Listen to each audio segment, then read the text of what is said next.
bagian dada atasnya kan Oh, sobek, itu lagi di operasi Bu, masih masa pemulihan.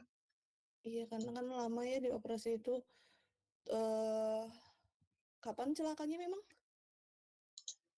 Celakanya mah udah agak lama, cuman ini lagi operasi lagi Bu, sambil Oh, berjalan kayak. oh gitu. Ya tengokin gitu ya nanti sama kalian. Orang Tasik, Bu. Orang Tasik, jadi operasinya di sana gitu. Iya, Bu. Ya. Kirain orang Bandung. Oke, semoga cepat sembuh gitu ya dari saya ya. Amin. Saya sampaikan, Bu. Oke, terus next ya. Raffi, Hadir, Bu. oke ini ya. Hadir, Bu. Oke, Purbaya. Purbaya ada? Tidak ada Pur. Oke, Rafli. Hadir, Bu. Restu. Hadir, Ibu. Roy. Hadir Ibu. Oke, Septiawan. Hadir Bu. Septiawan ada. Stephen. Oke, Syahrul. Hadir, Bu. Oke, Vina. Hadir, Bu. Oke, 1, 2, 3, 4, 5. Di sini ada chat. 5 ya. Yang Mufti. Oh, bentar. Daniel, Fadli, Mufti, Nabil, sama Purbaya ya. Oh, Mufti hadir. Bu, izin Bu, maaf tadi telat Bu. Siapa tadi yang telat? Mufti? Daniel Bu. Daniel. Oke, bentar. 1, 2, 3. 25. Oke, udah pas ya. Ada 3 orang yang nggak hadir. Di sini di roomnya ada 25. 26 itu sama saya. Oke, aduh. Oke, teman-teman, sebenarnya untuk kuliah SDA ini kita itu akan dilaksanakannya itu mirip-mirip sama Daspro gitu ya, sama dasar pemrograman di semester lalu. Maksudnya mirip-mirip itu adalah kuliah ini tuh kuliah praktikum gitu. Jadi di mana kalian itu kalau lagi kuliah offline itu bentuknya di lab gitu ya, menggunakan komputer. Tapi kalau misalnya lagi online gitu, itu menggunakan laptop atau komputer gitu ya. Nah, mungkin bagi teman-teman yang terkendala laptop atau komputernya tidak ada atau rusak, itu bisa ke warnet mungkin ya, atau minjem yang teman atau yang siapapun lah kayak gitu. Karena memang kuliahnya ngoding kayak gitu. Nah, untuk bahasa pemrogramannya sebenarnya agak berbeda ya. Karena kan kalau di Daspro kemarin kita belajarnya kan Python. Nah, sekarang kalian akan belajarnya itu bahasa pemrograman baru yaitu C++ gitu. Atau mungkin bagi teman-teman yang di SMK atau yang udah pernah belajar secara otodidak gitu ya, belajar sendiri itu mungkin udah pernah menemui materi-materi ini ya nggak apa-apa kayak gitu, kita sama-sama belajar lagi aja kayak gitu. Dan buat teman-teman yang belum pernah sama sekali gitu ya belajar bahasa pemrograman C++ gitu, jadi kayak kemarin tuh Daspro tuh yang pertama, terus sekarang C++ juga yang pertama, itu nggak apa-apa, nggak usah khawatir, kita juga sama-sama belajar gitu ya. Jadi jangan merasa aduh aku kayaknya bakal ketinggalan deh, soalnya kemarin juga Daspro nggak bisa. Nah, jangan langsung melabeli diri kalian seperti itu gitu. Cobain dulu aja gitu ya, belajar dulu aja, kita bareng-bareng belajar. Kalau memang ada yang tidak paham, kalau ada yang tidak paham dari awal, lebih baik bilang gitu. Jadi nanti di akhir perkuliahannya tidak keteteran gitu ya, pas lagi UASnya atau pas lagi UTS-nya kayak gitu. Oke, karena ini pertemuan pertama, saya jelasin dulu untuk pengantar sama pendahuluan perkuliahannya ya. Oke, apa share screen saya masuk? Masuk, Bu. Masuk, Bu. Masuk, Bu. Oke. Sesuai dengan nama mata kuliah yang ada di apa itu namanya? KRS kalian ya. Namanya adalah struktur data dan algoritma gitu ya. Nah, terus mungkin bagi teman-teman lain bingung gitu. Dosen pengampunya misalnya Pak Henry atau Budian.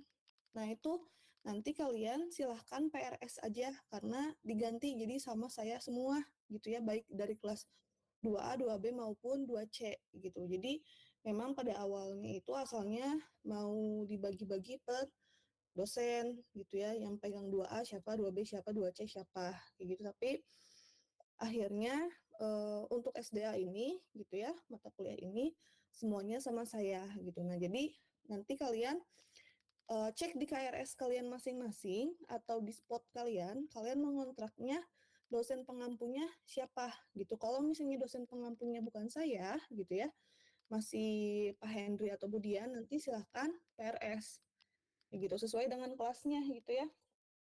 Kalian kelas C berarti kontraknya juga kelas C gitu. Jadi jangan pindah kelas gitu. Jadi cuman ganti dosen pengampu aja gitu.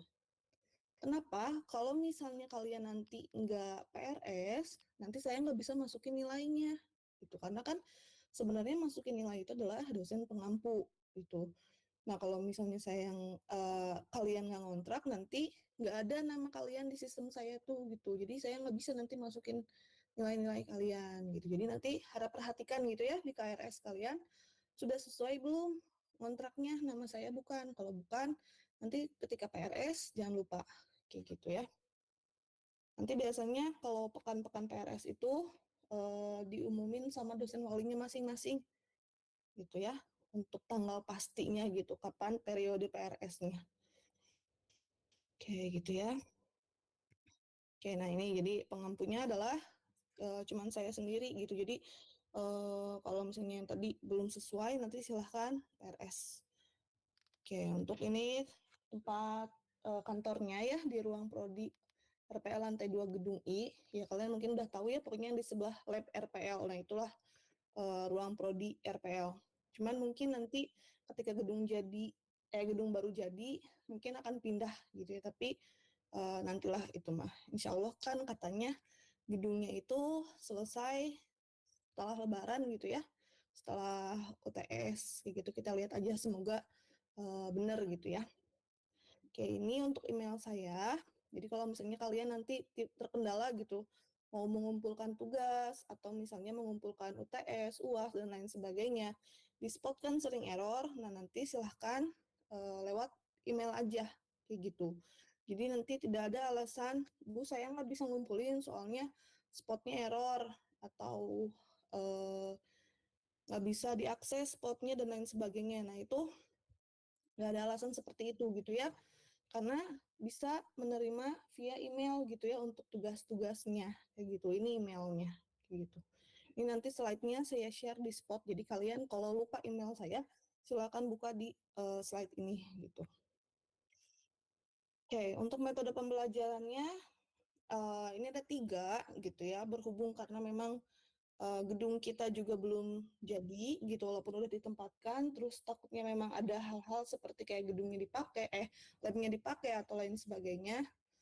Nah, ada 3 nih makanya ini offline itu seperti biasa gitu ya kayak Daspro kemarin jadi melaksanakan perkuliahan di lab gitu jadi saya jelasin materi terus kalian mencoba praktikum dan lain sebagainya kayak gitu itu untuk offline. Sinkronus itu online kayak sekarang tetap muka kuliah dan diskusi melalui Google Meet pakai Google Meet ya nggak pakai Zoom karena nggak ada yang free Zoom-nya nggak ada yang free nggak ada yang premium kayak gitu nggak difasilitasi oleh UPI sekarang jadi pakainya kita Google Meet. Terus ada juga asinkronus itu belajar mandiri melalui spot. Jadi bukan berarti libur gitu ya. Misalnya kalau misalnya saya bilang kuliahnya asinkronus ya. Nah itu bukan berarti kalian jadi nggak kuliah gitu. Tapi kalian kuliah cuman mandiri kayak gitu lewat spot belajar sendiri gitu. Udah ada bahan-bahannya dari slide gitu ya. Nah nanti kalian silahkan pelajari sendiri improve sendiri kayak gitu. Terus kalau misalnya ada tugas itu silahkan dikerjakan kayak gitu ya.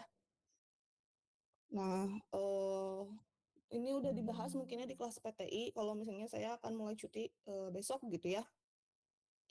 Nah, mungkin berarti hari Kamis itu kan jadwal pertemuan kedua ya, karena kan hari ini mah pertemuan ke-1 gitu, ngeganti minggu lalu.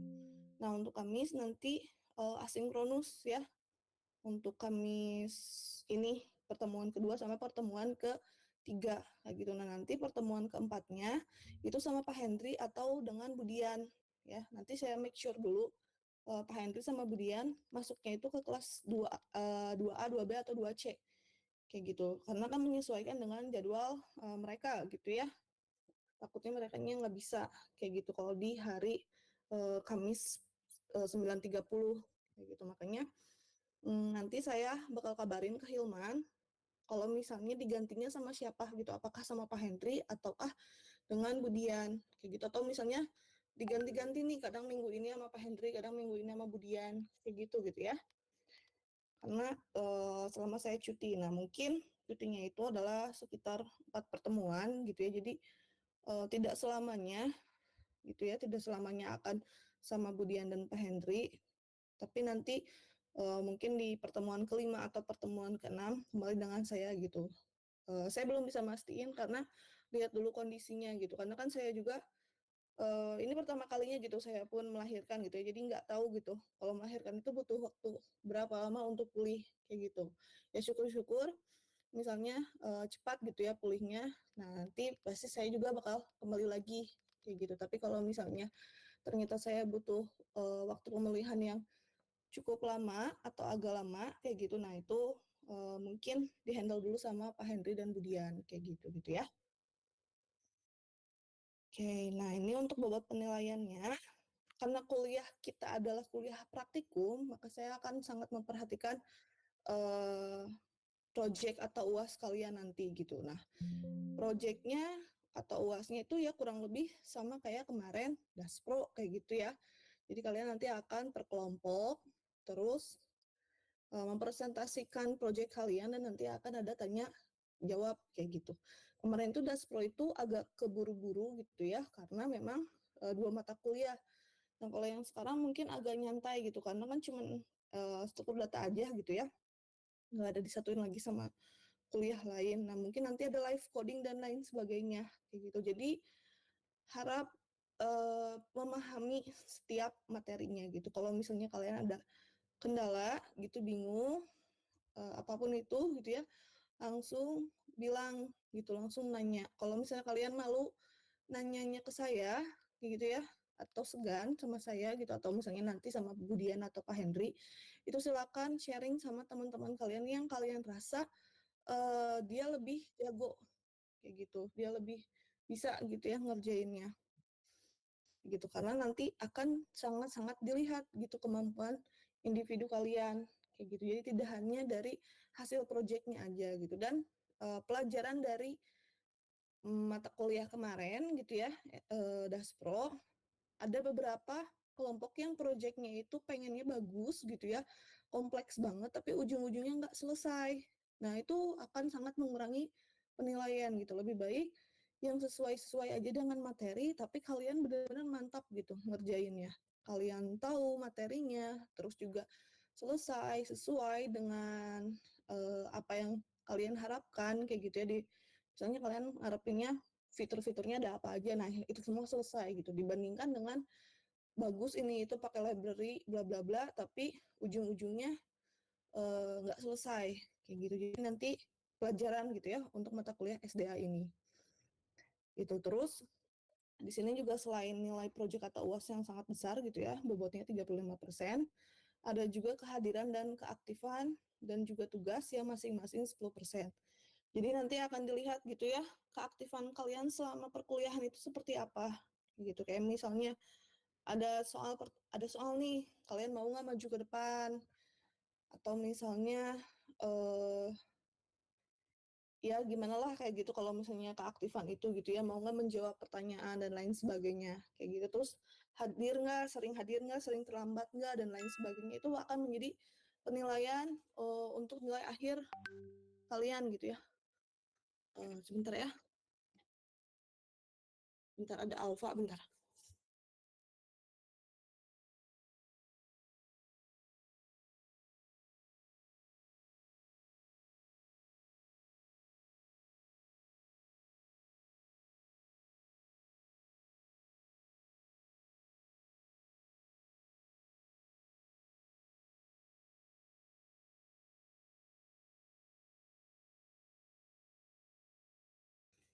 Oke, maaf ya, tadi ada alpha gift. Tadi saya pesan alpha soalnya, bentar. Oke, jadi tadi ya balik lagi kehadiran, keaktifan, sama tugas ya. Walaupun bobotnya 10%, terlihat receh, tapi sebenarnya itu sangat membantu gitu ya buat nge-up nilai kalian gitu. Kalau nanti nilai kalian tanggung gitu, misalnya dari A min mau ke A, kayak gitu tinggal sedikit lagi. Nah, ini tuh bakal berperan kayak gitu. Jadi walaupun sebenarnya 10%, 10%, 20% dan lain sebagainya, pada kenyataannya nanti kalau misalnya nilai kalian ada yang kurang, mungkin akan dinaikin kayak gitu si bobotnya gitu. Saya bakal ngeliat, oh sehari-harinya aktif nih, oh sehari-harinya kalau ngerjain tugas rajin, dikumpulin terus tugasnya, tugas-tugasnya pun bagus, lengkap, kayak gitu nggak asal ngerjain dan lain sebagainya. Nah itu mungkin nanti akan menjadi tambahan nilai kayak gitu ya untuk kalian. Ya, terus juga ada kuis, ini besarnya 20%. Kuisnya mungkin paling banyak akan kita laksanakan sebanyak 2 kali dan paling sedikit 1 kali gitu ya. Kalau 1 kali itu ada di pertemuan 5, kalau 2 kali itu mungkin saya lihat dulu gitu ya, cukup enggak sih materinya gitu. Karena memang materinya cukup padat gitu, takutnya malah kalian keteteran gitu kalau kuis terus-terusan gitu. Jadi yang pasti ada 1 kuis dulu gitu. Cuman kalau misalnya tadi kalau keburu bakal ada 2 kuis. Kayak gitu. Terus ada juga UTS 25%.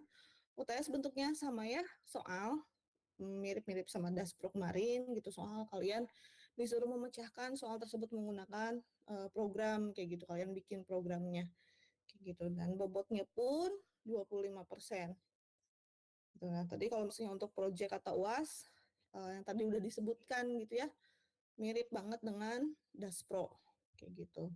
Nah, yang perlu kalian perhatikan adalah di sini gitu ya, saya tidak menghargai orang-orang yang bisa tapi karena mencontek gitu. Bisa tuh dalam artian ngerjain soalnya benar gitu ya, dikerjain gitu kuisnya, UTS-nya dan lain sebagainya. Tapi itu bukan hasil sendiri, itu hasil mencontek. Mencontek itu artiannya luas ya, tidak hanya ke teman sebaya aja atau tidak hanya ke antar kelas aja gitu ya. Misalnya kalian nyontek ke kelas 2A atau 2B. Tidak hanya gitu aja, tapi misalnya kalian nanya nih ke ChatGPT. Kalian searching gitu ya ke ChatGPT gitu. Kan ChatGPT bisa ya bikin program. Nah, kayak gitu. Kalian kupas gitu hasil ChatGPT, itu bakal kelihatan banget sama saya. Mana yang hasil ChatGPT, mana yang hasil memang itu kemampuan kalian sendiri, atau mana yang hasil kopas ke teman. Kayak gitu cuman ganti-ganti nama, NIM, nama variabel dan lain sebagainya itu bakal kelihatan. Nah, jadi yang saya harapkan adalah jangan sampai kejadian semester lalu terulang kembali gitu ya. Semester lalu ada beberapa mahasiswa yang saya dan Bu Indira curigai itu mencontek kayak gitu dan akhirnya ya udah nilainya dikecilin kayak gitu karena untuk apa gitu. Iya memang dia bisa ngerjain soalnya tapi ketika UAS ditanya-tanya itu kelihatan nggak bisa materinya gitu, materi ini nggak bisa, materi itu nggak bisa kayak gitu. Terus dari mana bisa kuis ngerjain UTS ngerjain gitu, itu kan pasti mencontek gitu ya. Nah makanya ini saya ngewanti-wanti dari awal, jadi kalau misalnya memang kalian tidak bisa, solusinya adalah bukan dengan mencontek, bukan dengan nanya ke ChatGPT atau kopas punya orang lain, bukan seperti itu, tapi dengan cara belajar kayak gitu ya. Kalau misalnya kalian tahu kalian nggak bisa gitu ya, ya udah belajar lagi aja gitu, belajar lebih keras lagi gitu, effortnya harus ditambahin gitu, bukan berarti harus nyontek kayak gitu atau ngakal-ngakalin kayak gitu ya. Oke, nah ini untuk skala penilaiannya, ini sama ya kayak yang di slide PTI. Jadi tadi walaupun ada nilai-nilai receh, nah misalnya kalian dapat nilai 91 nih, kan deket banget tuh sama nilai A gitu ya, dikit lagi, cuman kurang 1 poin lagi. Nah itulah poin-poin itu yang nanti akan membantu kalian, kayak gitu. Terus pribadi kalian gitu, kalian sopan nggak, kalian aktif nggak, dan lain sebagainya, itulah yang akan membantu gitu ya. Jadi tidak hanya nilainya itu dari kemampuan kalian aja gitu ya, dari kognitif aja, tapi ada nilai afektifnya, kayak gitu, nilai sikapnya afektif itu. Kalau kognitif itu nilai kemampuan. Kalau misalnya kemampuan kan udah jelas gitu ya, kalian bisa nggak ngodingnya, kalian bisa nggak ngerjain kuisnya, ngerjain UTS-nya, dan lain sebagainya, itu kan jelas. Tapi kalau misalnya nilai yang afektif itu, kalian aktif nggak, kalian sopan nggak, kalian terlihat benar-benar mau ngerjain kuliah ini dengan benar nggak, kayak gitu, dan lain-lain seperti itu gitu ya. Dan saya harap di sini nilainya minimal C gitu ya. C itu udah jelek menurut saya tuh gitu ya. Karena masih semester 2 gitu ya. Jadi sangat disayangkan kalau misalnya nilainya kecil gitu, karena nanti seiring berjalannya waktu, seiring bertambahnya kalian semesternya gitu ya, semakin tua gitu semesternya, itu mata kuliahnya akan semakin berat. Itu akan semakin kompleks. Makanya diharapkan mumpung masih tingkat 1 ya, masih semester 2, jadi kalian kejar nilai sebaik-baiknya kayak gitu. Bukan berarti kalian berorientasi pada nilai terus kalian melupakan hal-hal kayak berusaha dan lain sebagainya, bukan seperti itu. Tapi maksudnya adalah mumpung masih semester 2 ya, kejarlah gitu nilai-nilai yang bagus kayak gitu. Jadi biar nanti membantu IPK kalian gitu ya di akhir gitu. Kalau misalnya ada beberapa mata kuliah yang memang kalian sangat kesulitan kayak gitu ke depannya. Kayak gitu. Kayak ini batasnya adalah D ya, batas kelulusannya, tapi kalau tidak salah itu di transkrip hanya boleh ada 1 D. Jadi kalau misalnya kalian udah punya D-nya 1 nih, kalian nggak boleh lagi D. Kayak gitu, harus ngulang. Dan kalau ngulang nanti nggak cum laude. Kayak gitu. Oke, ini untuk skala penilaiannya. Oke, terus ini untuk peraturannya. Peraturannya mirip-mirip sama kuliah lainnya atau kuliah saya gitu ya. Oke, untuk kehadirannya minimal 80% untuk dapat mengikuti UAS. Ini kecuali kalau misalnya memang kalian sakit keras gitu ya, atau misalnya kalian dispen.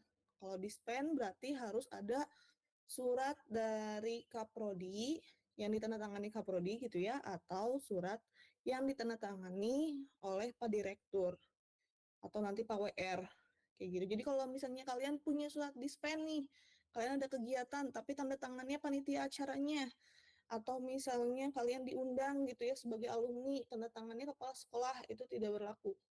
Yang berlaku itu ditandatangani minimal oleh Kaprodi RPL kayak gitu ya. Jadi harap diperhatikan gitu kalau misalnya kalian nanti tiba-tiba mau dispen gitu karena harus jadi pemateri kah, atau diundang jadi alumni kah, dan lain sebagainya kayak gitu, misalnya alumni berprestasi gitu ya, kayak gitu-gitu, itu silahkan saja, tapi pokoknya minimal ditandatanganinya oleh Kaprodi gitu, itu baru dianggap sebagai dispen gitu. Terus di sini juga ya kalian wajib untuk ngikutin kuliah gitu ya dengan sungguh-sungguh, tekun dan baik ya, ini udah default gitu ya. Terus di sini dikasih dikasih toleransi untuk keterlambatannya selama 15 menit. Gitu. Nah, untuk proses belajarnya sendiri dilakukan dengan cara diskusi, terus belajar sendiri, belajar kelompok, dan juga praktik ya, praktikum gitu. Jadi nanti silahkan kalian misalnya di kelas gitu ya, kalau sekarang kan agak susah kalau diskusi. Nanti misalnya kalian di kelas boleh diskusi, boleh misalnya belajar sendiri gitu ya, atau berkelompok kayak gitu. Terus dan juga harus nyobain gitu ya, harus praktek gitu. Jadi nggak hanya ngeliatin aja. Karena kalau misalnya ngeliatin aja, nanti kalian tidak akan terbiasa dengan ngodingnya gitu. Banyak terjadi di kuliah Daspro kemarin. Sesimpel menulis variabel pun salah gitu. Kalian mendeklarasikan variabel ada yang salah gitu. Itu kenapa? Itu karena kalian tidak terbiasa untuk ngetik codingannya gitu. Jadi kalian cuma ngeliatin aja. Nah, kalau misalnya ngeliatin aja gitu ya, cuma nontonin gitu ya, nontonin di slide gitu, sama saya dikasih contoh codingannya sama kalian ditontonin aja. Kayak gitu, itu pasti otak kalian akan lupa kayak gitu. Karena sebenarnya proses belajar yang baik itu adalah kalian mencoba sendiri. Gitu. Jadi kalian praktek sendiri. Itu lebih baik.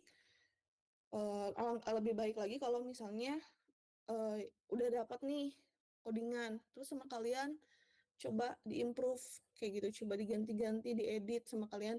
Cobain mau random, mau gini, nyobain ininya, coba diginiin, apanya diapain kayak gitu. Nah itu lebih baik gitu ya, karena nanti kalian dari situ akan belajar, oh ternyata kayak gini bisa loh, oh kayak gini nggak bisa, bakalan error dan lain sebagainya kayak gitu. Jadi tidak hanya ditonton gitu ya, tapi tadi dicobain kayak gitu, diketik, walaupun misalnya cuman simple gitu ya, bikin variabel atau misalnya ngeprint sesuatu kayak gitu ya.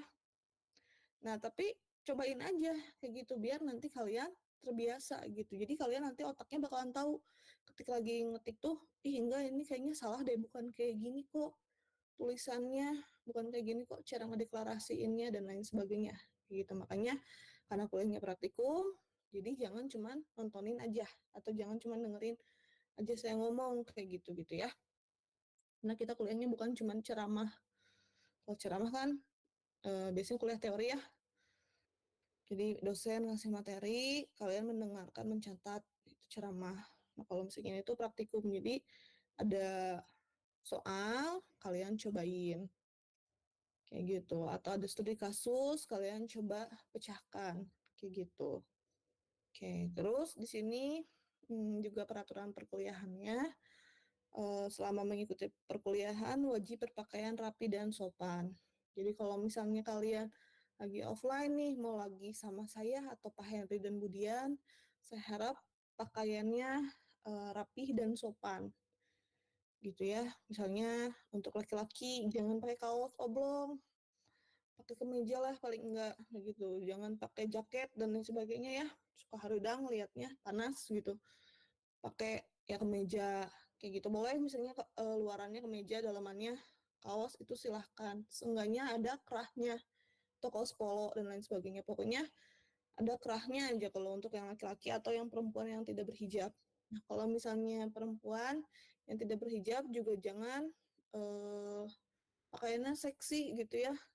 Saya pakai tank top terus pakai outer doang, kayak gitu tuh pakai crop top. Nah, jangan seperti itu. Kayak gitu ya, yang rapi dan sopan lah kayak gitu.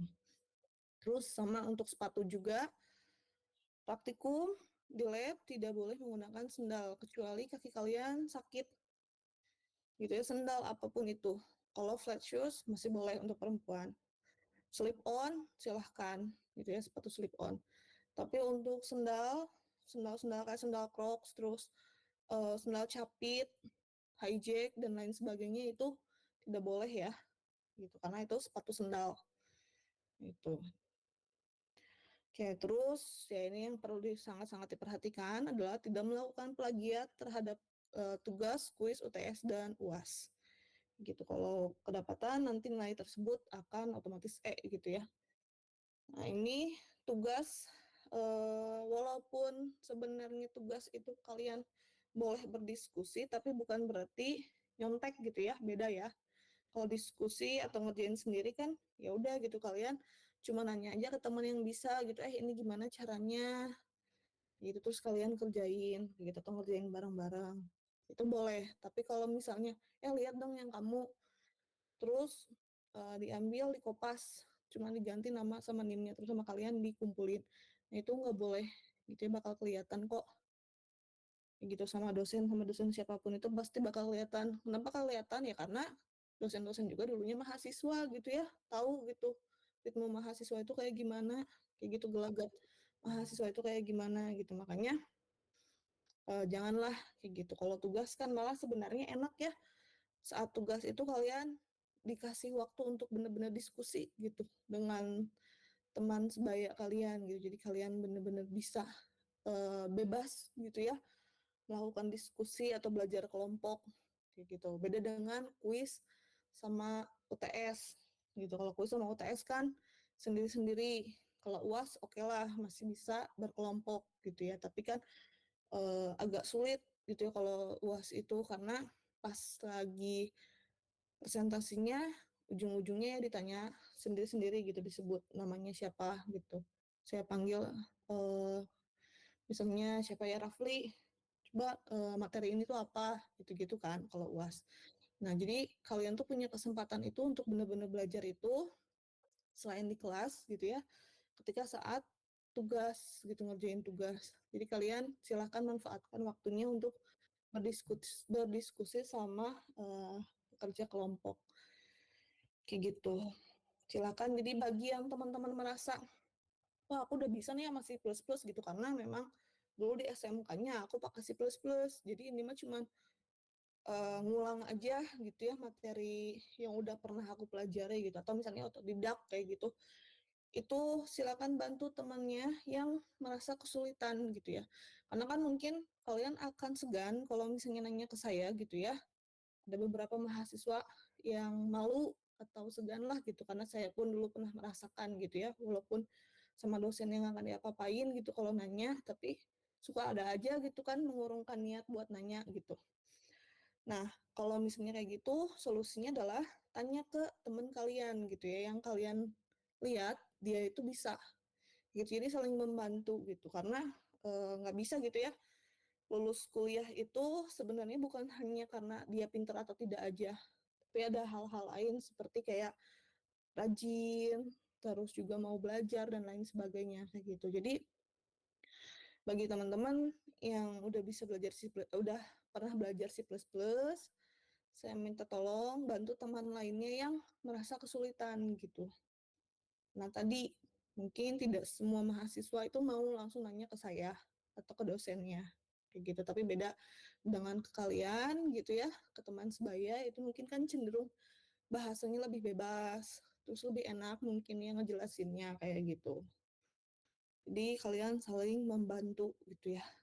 Yang SMK tolong bantu teman-teman SMA-nya yang belum pernah ngoding.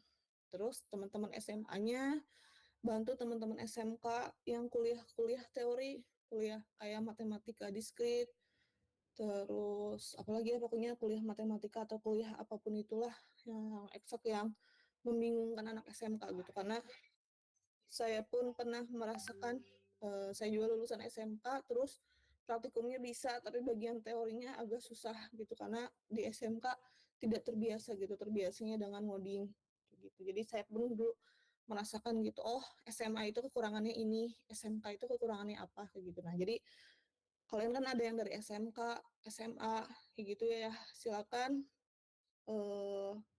saling membantu gitu ya. Membantu dalam artian bukan ketika kuis atau UTS, tapi ketika tugas dan juga ketika belajar berkelompok kayak gitu. Oke, nah ini untuk pengiriman tugasnya. Syaratnya tadi kan bisa ya ngirimin tugas itu bisa lewat spot maupun lewat email. Kalau misalnya lewat email ada formatnya. Tuh karena eh, suka banyak email gitu ya, terlalu numpuk gitu. Jadi takutnya nggak ke cek gitu. Nah, caranya adalah dengan pakai format ini ya. Pakai bracket, terus SDA, strip class, tugas keberapa, underscore, nama lengkap kalian, underscore, NIM-nya. Kayak gitu. Ini misalnya SDA, strip 2C gitu ya untuk kelas kalian. Terus tugas keberapanya misalnya tugas kedua, terus ini namanya, nama lengkap kalian beserta dengan NIM-nya. Kayak gitu.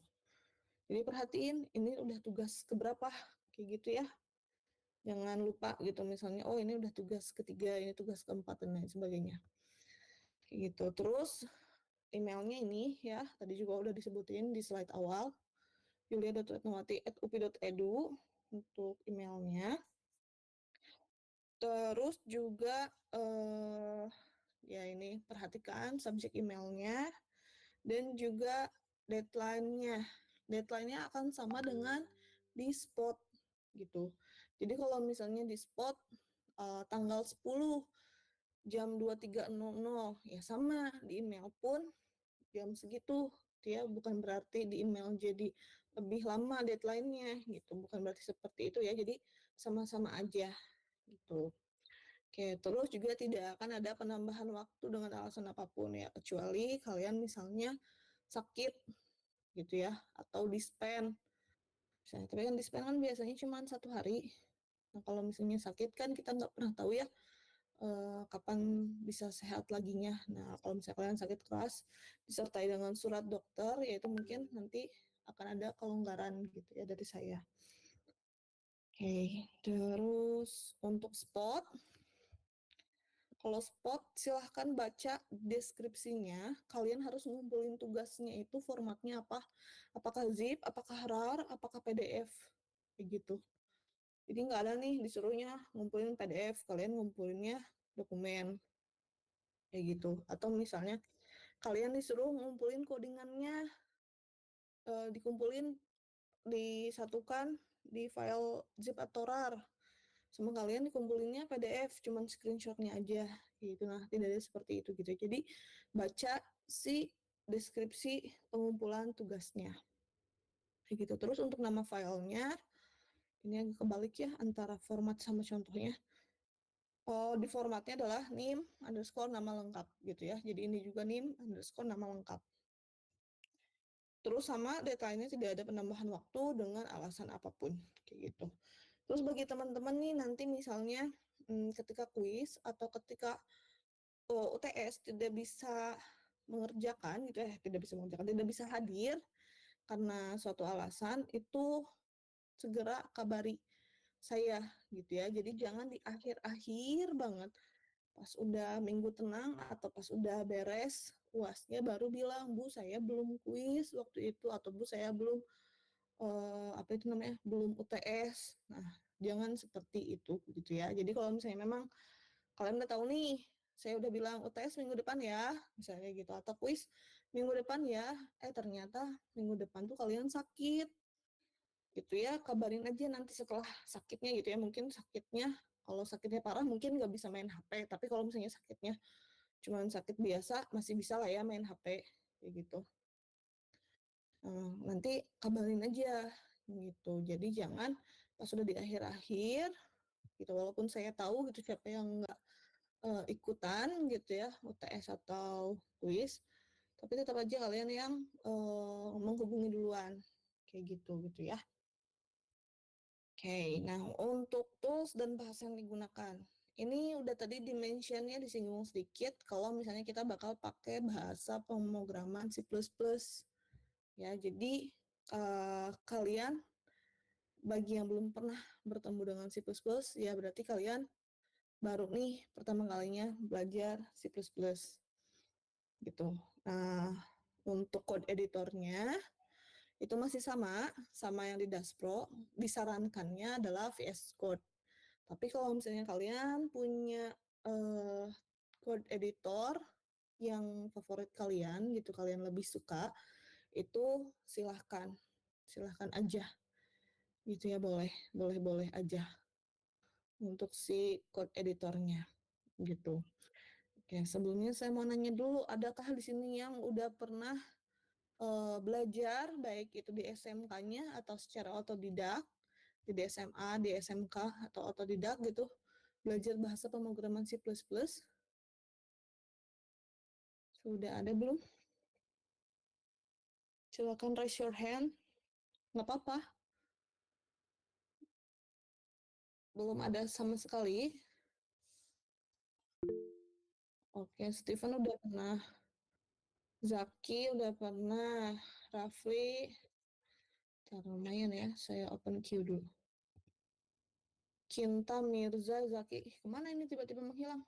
Kinta, Nia, Silakan raise your hand dulu. Jangan dulu diturunin. Oke, saya mau lihat ada 6 orang ya. Udah Kinta, Rafli, Mirza, Zaki, Steven, Nia, Vina. Ada 7 orang ya. Dari 28. Oke, dari 28 ada 7 orang di antaranya yang udah pernah belajar bahasa pemrograman. Oke, sebelumnya udah pernah belajar di mana gitu ya? Apakah di sekolah ataukah misalnya apa itu namanya? Otodidak kayak gitu. Terus udah coba bikin project apa aja? Siapa sok? Boleh? Open mic?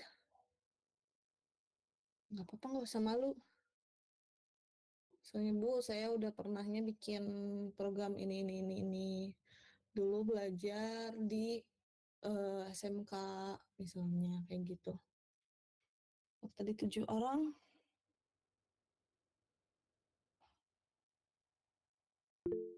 Oke, gimana Rafli? Udah pernah belajar apa aja? Buat C++ sendiri tuh belajar di SMK Bu, di kelas 10, dan nggak terlalu mahir juga sih, maksudnya belajarnya waktu itu karena COVID jadi nggak terlalu maksimal gitu, dan nggak ada inisiatif juga buat belajar otodidak sih. Cuma buat belajar C++ sendiri itu udah ya lumayan ngerti lah untuk konsepnya gitu.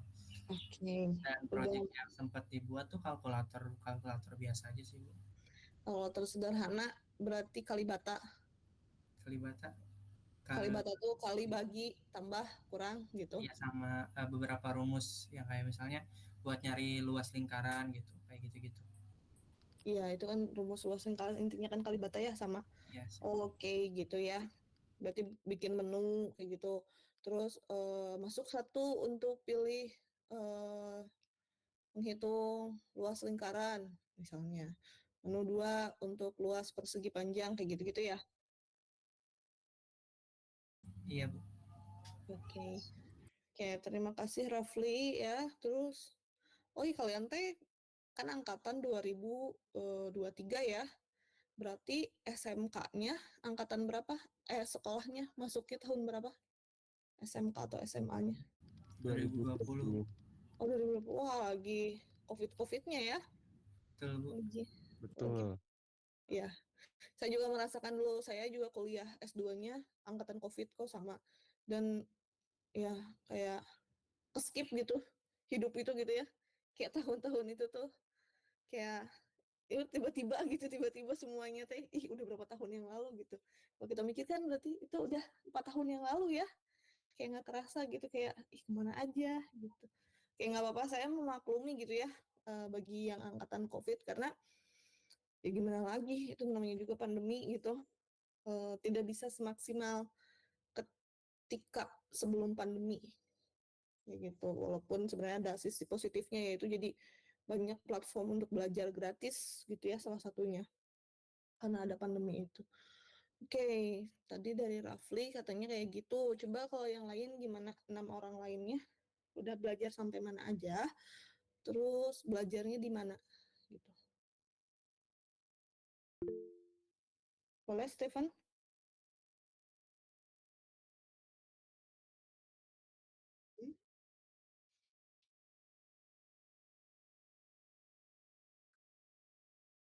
Oh, sama ya.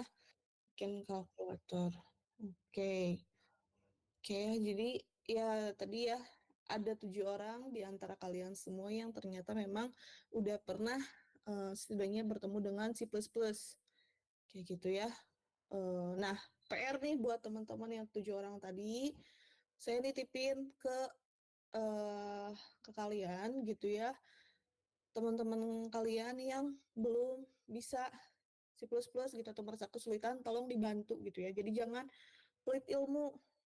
Karena untuk apa pelit ilmu itu gitu? Karena semakin kalian sharing ilmu gitu, itu akan semakin nerap si ilmunya kayak gitu, dan kalian akan menemukan sesuatu hal yang baru gitu ketika kalian membantu teman kalian. Contohnya misalnya error nih, teman kalian error gitu ya si programnya. Nah, nanya ke kalian gitu ya, misalnya nanya tadi ke Rafli, Rafli ini gimana ya, error, nggak ngerti aku, misalnya kayak gitu. Ini udah dicobain ini itunya, nggak bisa katanya. Terus pas Rafli lihat, ternyata Rafli pun belum pernah menemukan error tersebut. Gitu. Nah, karena ditanya sama temennya gitu ya, otomatis kan jadi sama-sama mikir gitu ya, ini gimana ya, aku juga belum pernah kayak gitu. Terus sama-sama belajar. Nah, nanti berarti yang belajar bukan hanya temen yang nanya aja, tapi Rafli pun akan belajar hal baru gitu. Oh, error seperti ini tuh kesalahannya di sebelah sini. Cara debuggingnya adalah seperti ini, kayak gitu. Jadi bakal nemuin hal-hal baru kayak gitu ya. Jadi kalian tidak perlu khawatir gitu kalau misalnya kalian sharing, kalian bakal kekurangan ilmu atau ilmunya bakal dicuri. Tidak ada istilah seperti itu gitu ya untuk ilmu tuh gitu. Beda dengan uang gitu. Kalau ilmu itu semakin kalian sharing kayak gitu ya, kalian bagi-bagi gitu ya teman kalian kayak gitu, kalian kasih tahu tuh dalam artian bukan nyontekin gitu ya, tapi dari oh ini mah gini gini gini caranya, coba jangan gitu dan lain sebagainya, kalian kasih masukan, itu nanti akan semakin kalian banyak tahu juga gitu, belajar hal yang baru juga kayak gitu. Selain itu juga akan menjadi amal, insya Allah jadi amal jariah gitu ya bagi yang muslim gitu. Saya nggak tahu kalau misalnya di agama lain, tapi kalau misalnya di agama Islam kan kalau misalnya kita sharing ilmu yang bermanfaat itu nanti jadi amal jariah gitu ya, amal yang terus akan mengalir kayak gitu. Nah, intinya jadi bakal seperti itu gitu ya. Jadi saya nitip ke 7 orang tadi gitu ya. Mungkin 21 orang lainnya nanti ketika perkuliahan ini ada yang tidak paham dan malu untuk bertanya ke saya langsung, atau misalnya malu atau segan kayak gitu. Nah, terus nanya ke kalian, tolong kalian jangan pelit ilmu gitu ya. Jangan, ih nggak tahu aku juga nggak bisa, padahal mah sebenarnya kalian bisa. Jangan seperti itu gitu ya. Jangan menjadi pribadi seperti itu gitu, karena ini udah kealamin sama saya. Ketika kalian membantu orang lain, memang kalian belum tentu dibantu langsung oleh orang yang kalian bantu gitu ya. Tapi nanti ketika kalian kesulitan, ada tiba-tiba orang lain yang ngebantu kalian. Kayak gitu. Ini benar-benar kerasa sama saya dulu waktu kuliah. Saya misalnya ngebantu teman saya, terus teman saya tuh kalau saya lagi kesusahan gitu ya, kesusahan apapun nggak ngebantu nih, hilang aja gitu. Padahal dulu misalnya dibantu sama saya gitu. Nah, tapi tiba-tiba ketika saya kesusahan, ada orang lain yang antah berantah gitu, yang saya pun tidak terfikirkan dia bakal membantu, tiba-tiba datang membantu gitu dengan cuma-cuma gitu. Nah, bakal seperti itu gitu ya hidup itu gitu. Jadi makanya tolong bagi yang memang bisa, harap bantu teman lainnya kayak gitu. Ketika memang harus ngebantu gitu ya. Kalau lagi nggak boleh ngebantu kayak lagi kuis atau UTS mah ya jangan kayak gitu. Itu kalian harus pelit kalau kayak gitu mah. Oke, itu ya untuk tools sama bahasanya. Nah, ini ada tips dan trik kuliahnya biar kalian lulus kuliahnya dengan nilai yang bagus gitu ya, bukan hanya sekedar lulus dengan C atau D. Yang pertama adalah rajin mengikuti kuliah dan tidak terlambat datang kuliah. Oke, karena tadi jangan lupa ada nilai kehadiran dan keaktifan kayak gitu. Terus juga memperhatikan saat kuliah gitu ya. Terus ikut latihan mengoding saat kuliah ya, karena kan memang kuliahnya praktikum. Jadi jangan cuma ditontonin doang gitu, jangan, atau malah buka hal-hal yang lain gitu yang tidak relate dengan materi SDA kayak gitu saat perkuliahan SDA. Gitu. Terus bertanya bila ada materi yang kurang paham. Ya ini kalau misalnya saya harapkan kalau misalnya kalian bingung, silahkan nanya ke saya. Kalau kalian segan, silahkan nanya ke teman kalian. Kayak gitu. Oke, terus kumpulkan tugas tepat waktu. Ya, pasti sesuai dengan yang ada di spot gitu ya. Terus juga buat catatan sendiri untuk setiap pertemuan. Nah, ini catatan sendiri itu bisa artian dalam di binder gitu ya, atau di buku catatan, atau misalnya di arsip coding-coding kalian kayak gitu. Jadi dirapihin codingannya per folder. Misalnya minggu 1 operasi data misalnya, operasi file kayak gitu.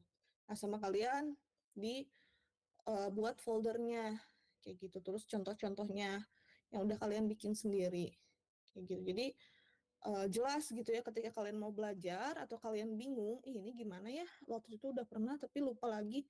Kalian bisa buka catatan atau codingan kalian sendiri kayak gitu. Karena kan kalau buatan sendiri itu lebih mudah dipahami ya dibandingkan yang orang lain kayak gitu. Jadi jangan lupa ya diarsip diarsipkan yang benar gitu untuk codingannya. Sama kalau misalnya kalian suka mencatat, silahkan catat. Atau misalnya bikin komen di codingannya, gitu bikin catatan di codingannya itu silahkan bebas gitu ya.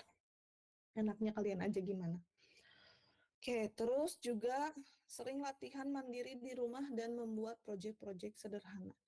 Jadi selain kalian belajar saat perkuliahan gitu ya sesuai dengan jadwal kuliah, saya harapkan juga kalian nanti belajar sendiri itu di rumah. Karena kalau misalnya hanya 150 menit gitu ya, itu mungkin akan kekurangan waktunya.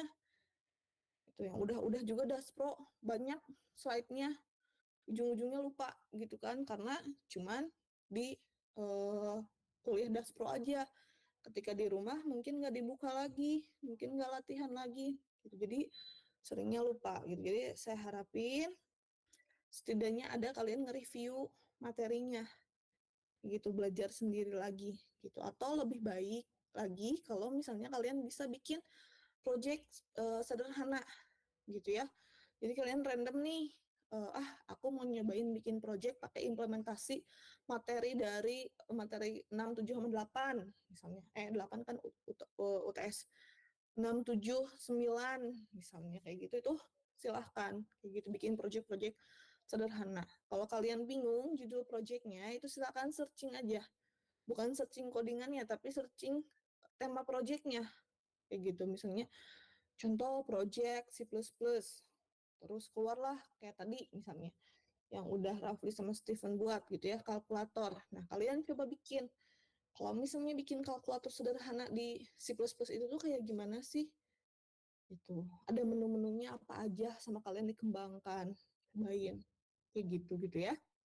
Nah, terus selanjutnya adalah ini penting banget ya menurut saya, minta doa ke orang tua kalian. Ini udah saya terapkan dari dulu, dari S1 sampai kuliah kemarin S2. Saya kalau misalnya berangkat kuliah gitu karena saya PP gitu ya, kuliahnya nggak ngekos. Setiap saya pamitan gitu berangkat kuliah, saya selalu minta doa kayak gitu. Walaupun misalnya bukan lagi kuis gitu ya atau lagi ujian, lagi kuliah biasa ya minta doa aja. Semoga dilancarin kayak gitu. Karena memang benar doa orang tua itu tuh langsung gitu ya.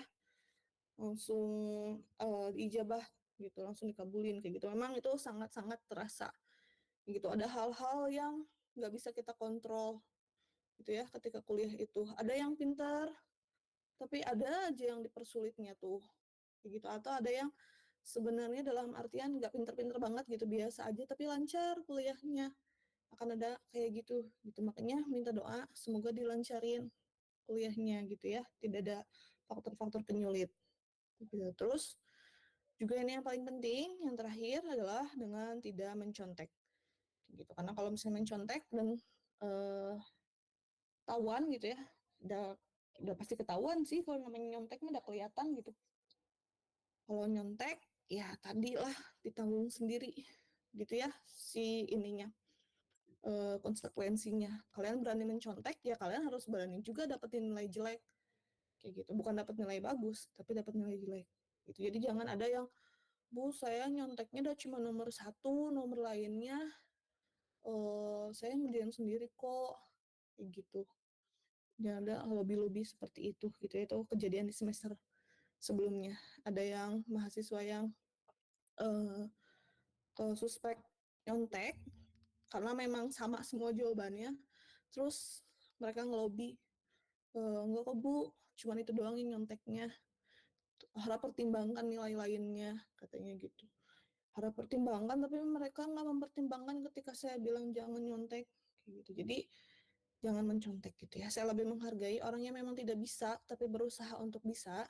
Berusaha ya, bukan artinya tidak bisa tapi pasrah-pasrah aja gitu.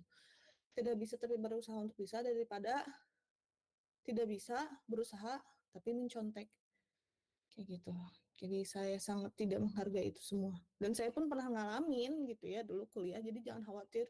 Ada si ibu juga dulu pernah nyontek atau aku juga pengen nyontek. Ya kalau misalnya kayak gitu mah berarti orang lain masuk jurang, kalian juga mau ikut masuk jurang. Gitu dong. Gitu. Jadi jangan mewajarkan hal-hal yang umum padahal salah gitu ya. Oke, nah untuk silabusnya kita ada 16 pertemuan gitu ya, di mana 2 diantaranya adalah UTS dan UAS, yaitu di pertemuan ke-8 dan pertemuan ke-16. Terus juga kalau kalian lihat di spot, ada kuis. Kuis kalau nggak salah saya simpan di pertemuan ke-5. Gitu, kuis 1. Kalau kuis 2-nya belum, soalnya padat materinya. Oke, nah untuk silabusnya adalah seperti ini. Gitu ya, ada algoritma array, record of array, pointer, dan lain sebagainya. Ini silahkan dibaca aja sama kalian. Nah, mungkin ada beberapa teman-teman tadi yang udah pernah belajar C++ udah tahu materi ini semua, udah pernah. Ya nggak apa-apa, kita belajar lagi gitu ya, karena pasti mungkin ada hal-hal yang kalian pun baru tahu, atau baru nemuin, atau mungkin udah lupa gitu ya. Nggak apa-apa, nah ini. Dan mungkin yang belum ngerti ini apaan, ya nanti kita sama-sama belajar ketika memang perkuliahan. Kayak gitu.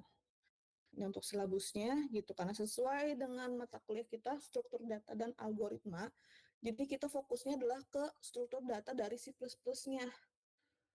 Tidak seperti dasar pemrograman. Kalau dasar pemrograman kan dulu kita belajar, ayo install dulu, ayo ngeprint gimana, bikin variabel kayak gimana, kayak gitu-gitu kan. Nah kalau di sini itu dibahasnya hanya sedikit aja paling gitu ya, sisanya nanti kalian silakan belajar sendiri kalau misalnya belum paham dasar-dasarnya banget kayak gitu. Itu sebenarnya ada perubahan gitu ya. Dulu itu angkatan 2022 kakak kelas kalian gitu ya, belajar Daspro sama SDA-nya itu sama C++. Tapi ketika SDA banyak yang komplain, Bu ini mah udah pernah dulu di Daspro, katanya kayak gitu. Terus ya karena itu semua jadi banyak materi-materi yang double gitu ya. Jadi dirasa kayak ini nggak efektif nih, untuk apa belajar sesuatu yang sama gitu ya, terus-terusan gitu, mirip-mirip gitu. Akhirnya atas keputusan dosen-dosen bersama digantilah untuk Daspro menggunakan Python, terus untuk SDA menggunakan C++. Gitu. Jadi nanti diharapkan kalian udah 2 semester nih, beres semester kedua itu setidaknya minimal bisa 2 buah bahasa pemrograman. Itu yang pertama Python yang udah dipelajari di semester 1, terus yang keduanya SDA yang C++ yang udah dipelajari di mata kuliah SDA. Kayak gitu. Jadi mungkin bagi teman-teman yang bertanya kenapa Bu nggak diterusin lagi Python-nya, ya jawabannya adalah biar kalian banyak bisa bahasa pemrograman lainnya gitu. Nanti di semester 3, 4, 5 dan seterusnya kalian juga akan belajar bahasa-bahasa pemrograman lainnya. Ada PHP, ada Java. Terus mungkin nanti kan ada pembagian konsentrasi. Itu tuh tergantung dari konsentrasi yang akan kalian ambil, atau KBK lah namanya. Lupa saya singkatan dari KBK apa. Tapi nanti ada KBK game, terus data sama Ubikom kayak gitu. Nah nanti tergantung dari KBK kalian gitu ya, pakai bahasa pemrogramannya apa gitu. Jadi setidaknya nanti di CV kalian lebih banyak nih bisa bahasa pemrogramannya gitu. Karena kan sekarang misalnya baru bisa Python aja gitu ya. Nanti setelah kuliah ini oh nambah nih yang baru ada C++. Terus nanti semester 3 belajar lagi yang baru. Semester 4 juga. Nah, nanti ketika lulus kuliah, di CV kalian tulis bahasa pemrograman yang kalian bisanya itu lebih dari 1 gitu banyak. Kayak gitu. Walaupun sebenarnya ujung-ujungnya namanya bahasa pemrograman mah tergantung kalian mau jadi apa gitu ya. Ada yang mungkin nanti fokusnya ke Python, ada yang mungkin nanti fokusnya ke JavaScript dan lain sebagainya kayak gitu, itu nggak apa-apa. Setidaknya kalian tahu dasarnya gitu, apalagi C++ ini gitu. C++ ini tuh dari dulu ya udah lama banget, dan dia tuh memang bisa dibilang orang tuanya lah gitu dari bahasa pemrograman yang lainnya gitu, selain C gitu ya, dasar-dasarnya kayak gitu. Oke, ada pertanyaan dulu untuk pengantar perkuliahan kita hari ini.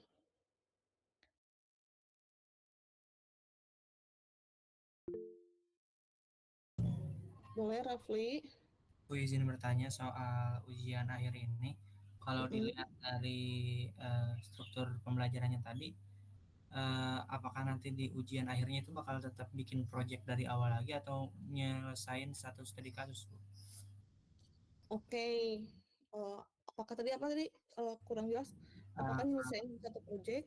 Nyelesain bikin lagi project dari awal kayak Daspro kemarin atau nanti akan dikasih studi kasus untuk dipecahkan, karena ini kalau dilihat tadi ngurusin data-data gitu ya, Bu, struktur data gitu. Ya. Oke, jadi sebenarnya sama-sama aja ya kayak Daspro kemarin gitu. Jadi kalian yang propose, kalian mau tugas akhirnya apa tuh? Tugas besarnya apa? Projectnya apa?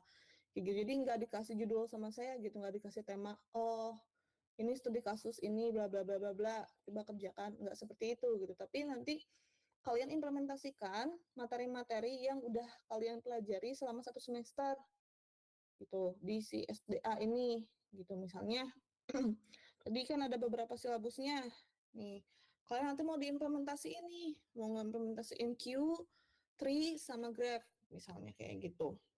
Nah itu silahkan kayak gitu, jadi mirip-mirip banget sama Daspro kayak gitu, cuman jadi bahan pertimbangan ya. Jangan lupa project atau tugas besar itu yang penting adalah mencakup materi-materinya. Percuma bagus, tapi materi-materi inti yang dipelajari di kuliah ini kalian nggak dapet kayak gitu. Dalam arti nggak dapet tuh nggak dikerjain sama kalian atau di skip. Banyak lah ya kemarin Daspro yang saya tanya, pakai ini nggak bu, pakai itu nggak bu, misalnya kayak gitu.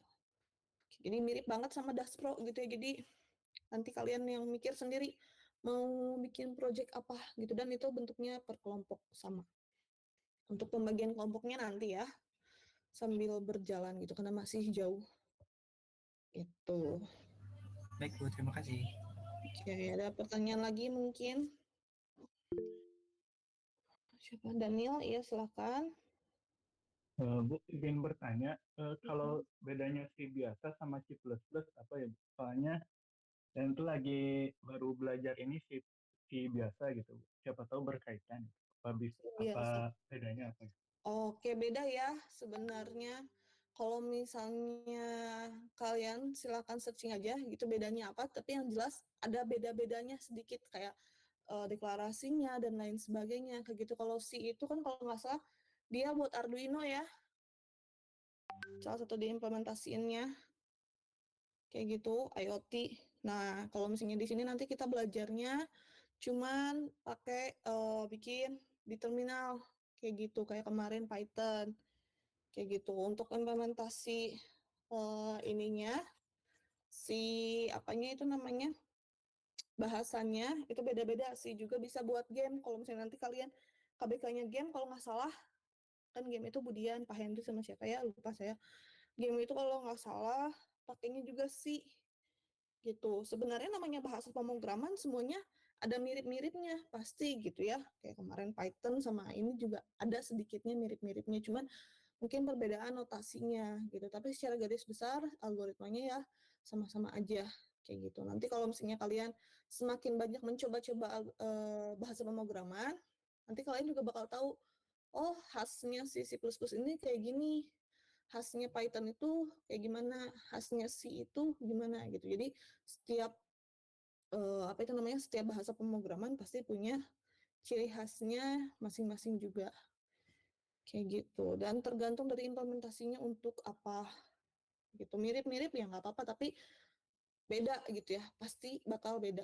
Contohnya kayak si Python sama C++ atau C sama C++, C Sharp kayak gitu, beda-beda banyak gitu ya bahasa pemrograman itu, atau mungkin yang udah pernah belajar PHP gitu, pasti tetap ada bedanya walaupun ujung-ujungnya sama aja. Kalian bisa ngerjain C++ ini, project C++ ini gitu ya, bisa pakai C atau misalnya bisa pakai Python, ada juga gitu.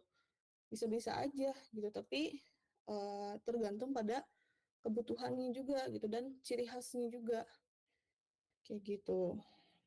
Mungkin kalau misalnya biar kebayangnya adalah kayak gini, di C++, di Python itu misalnya kemarin nggak ada nih linked list, ada linked list tapi agak-agak dibeda-bedain gitu ya, nggak seperti di C++, itu wajar gitu karena setiap bahasa pemrograman pasti punya ciri khasnya masing-masing gitu. Oke, semoga menjawab. Daniel ya tadi, Daniel yang nanya. Ya Bu, baik Bu. Oke, Bu, jadi terima kasih. kalau misalnya kalian penasaran, selami dulu aja gitu ya, bedanya apa gitu. Selain searching dulu bedanya bahasa pemrograman ini sama ini apa, pasti punya plus minusnya dan tergantung pada kebutuhan. Tidak ada satu bahasa pemrograman yang sangat-sangat baik terus yang lainnya jelek. Nggak ada kayak gitu, pasti tergantung pada kebutuhan kalian. Kalian mau fokusnya kemana? Apakah web developer misalnya, ataukah mau jadi data scientist dan lain sebagainya. Nanti disesuaikan. Cocoknya tuh pakai bahasa pemrograman apa gitu. Oke, ada pertanyaan lagi mungkin? Oke, nggak ada ya. Kalau tidak ada, mungkin kita langsung masuk materi yang pertama ya, materi algoritma ini. Karena sesuai dengan judul mata kuliah kita yaitu, mana sih? Judul mata kuliah kita yaitu struktur data dan algoritma. Oke, bentar. Salah.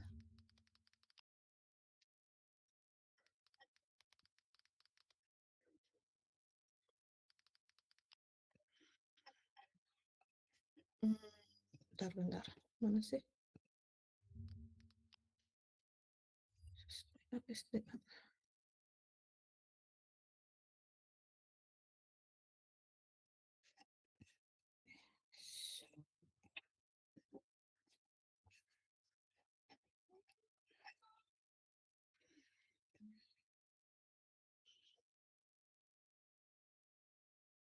Apakah apa ini namanya slide-nya masuk? Ada Bu. Oke, ada ya. Oke, jadi untuk pertemuan pertama ini kita bakal belajar pendahuluannya dulu nih, struktur data dan algoritma itu tuh apa sih? Gitu ya, yang akan kalian pelajari satu semester ini tuh apa gitu. Oke, sebelumnya kan ada beberapa kata ya di sini, struktur data dan algoritma. Oke, berarti struktur data, algoritma, terus struktur data dan algoritma juga gitu ya. Apa sih sebenarnya struktur data itu? Gitu. Nah, sebelum masuk ke struktur data, kita pahami dulu apa sih data itu. Oke, mungkin ada yang bisa ngasih opininya, data itu apa sih? Tuh, silahkan. Bentar. Boleh, Rosi.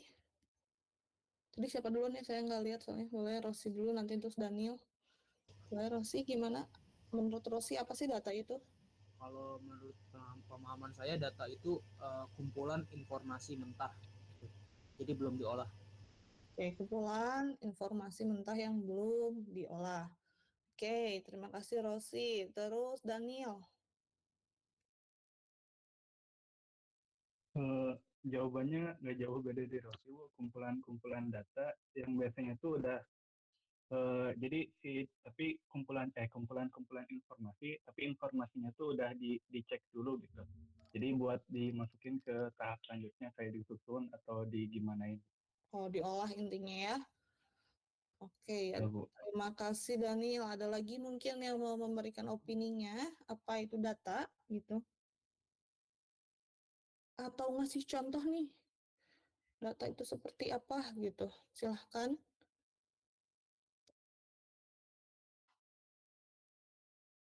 Tidak ada?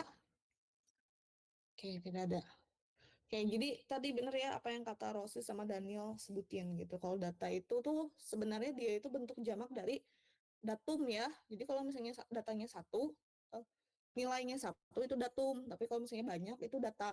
Kayak gitu. Jadi makanya kenapa kalau dalam bahasa Inggris nggak ada tambah s datas gitu, nggak ada. Karena memang dia udah bentuknya jamak ya. Data itu yang sendiri itu adalah datum. Tuh, oke, jadi data itu adalah kumpulan fakta, informasi, atau nilai yang direpresentasikan dalam bentuk yang dapat diolah atau disimpan. Nah, ini udah pernah dibahas di PTI juga, gitu ya, atau mungkin pernah saya bahas juga di Daspro. Kalau misalnya eh, ada suatu nilai, beberapa nilai, kayak gitu ya,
terus tadi data itu dia dapat dinyatakan sebagai bentuk konstanta atau variabel kan. Nah, di mana konstanta adalah nilai yang tetap dan variabel itu adalah suatu tempat atau wadah untuk menyimpan nilai yang bisa diubah-ubah selama proses program.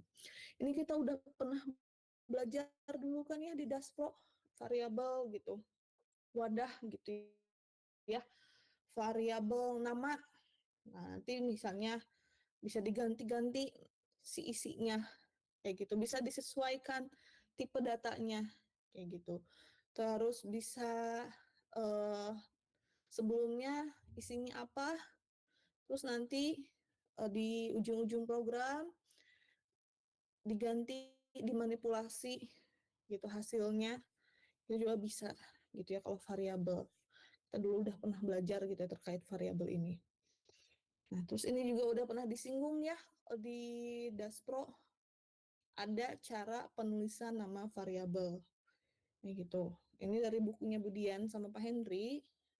Ada beberapa aturan penulisan nama variabel yang baik. Ini sebenarnya berlaku untuk semua bahasa pemrograman gitu ya.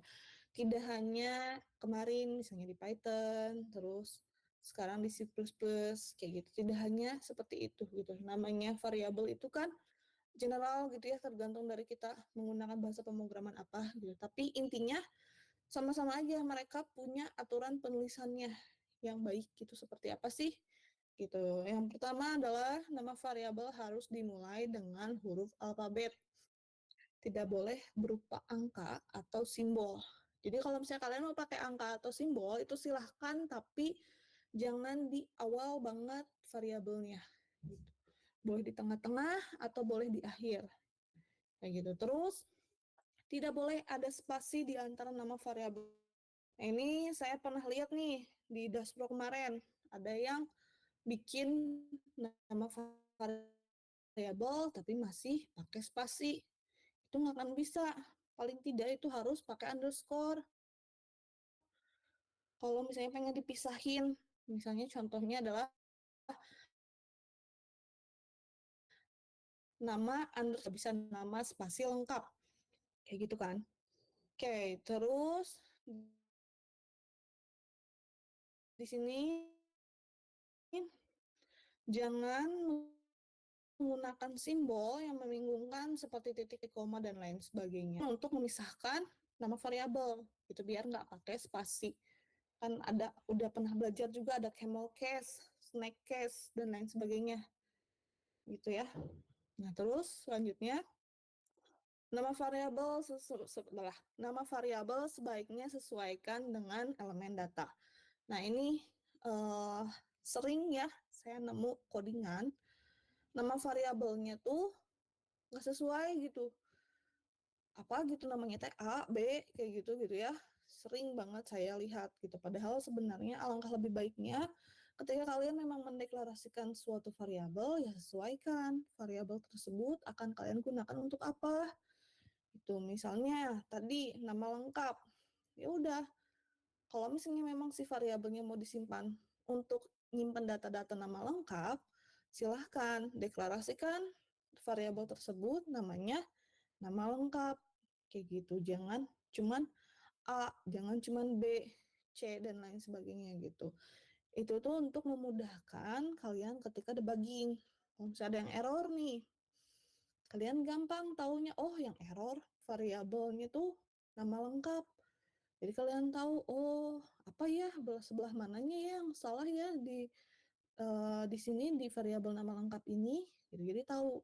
Beda dengan kalian misalnya nulis A atau B doang.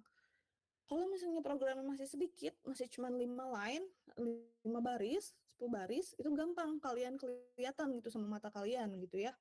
Tapi kalau misalnya variabelnya udah banyak, variabelnya udah banyak, terus lainnya udah banyak gitu ya. Kebuktilah waktu pas UAS. Udah banyak kan, udah kompleks kan programnya. Pusing kan ketika ada error debuggingnya gitu. Nah, terus kan kalau namanya di VS Code itu tuh mudahin banget gitu ya ketika kalian mencari suatu variabel itu tuh akan dipanggil di mana aja. Itu kan tinggal di double klik nama variabelnya nanti kelihatan ngeblok-blok gitu. Nah, kalau misalnya kalian variabelnya asal A atau B doang kayak gitu. Nanti ketika di replace gitu ya diganti sama kalian nama variabelnya itu akan susah karena kan huruf A itu tuh banyak ya digunakan gitu. Huruf B juga misalnya kayak gitu. Beda dengan memang nama variabel yang disesuaikan dengan elemen data kalian. Gitu. Makanya biasakanlah menulis nama variabel itu sesuai dengan elemen data kalian. Itu kalian mau isi dia sebagai apa kayak gitu. Atau kalau misalnya diibaratin wadah nih ya di dapur gitu. Ada beberapa wadah, nah sama kalian bisa dilabelin garam, gula gitu ya. Ya udah sesuaikan kayak gitu.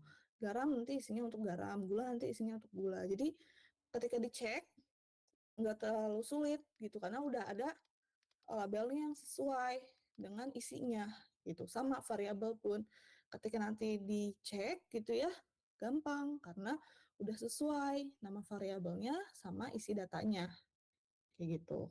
Terus juga di sini nama variabel itu sebaiknya jangan terlalu panjang. Gitu. Jadi bisa agak disingkat gitu ya. Tapi balik lagi, jangan sampai membingungkan kalian kayak gitu untuk penulisannya kayak gitu. Oke, ini ada beberapa istilah tentang data gitu ya. Ada tipe data, ada objek data, struktur data, sama representasi data. Nah, kalau tipe data ini kita udah pernah belajar ya di bahasa pemrograman Python kemarin. Ada apa aja coba tipe data yang kita udah pelajari di Daspro semester lalu? Boleh sebutin aja.